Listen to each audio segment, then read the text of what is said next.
తినమంటే ఇలాగా పడుకునేది. అన్నం తినవా? అలిగావా?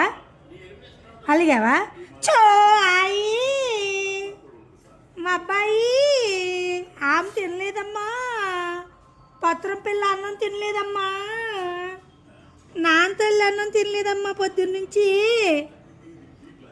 పత్రం బాబు అన్నం తినలేదమ్మా,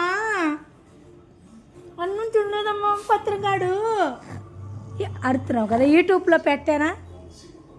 నీ కోపం ఎంత ఉందో యూట్యూబ్లో పెట్టినా తెలిసిద్ది అందరికీ. చెప్పు, ఎందుకు అడుగుతున్నావు? అన్నం తిను నానా అంటే తప్ప, కొంచెం తిను బాబు అంటే తప్ప. అదిగో కొంచెం హాయ్ చెప్పు, కొంచెం హాయ్ చెప్పు నానా.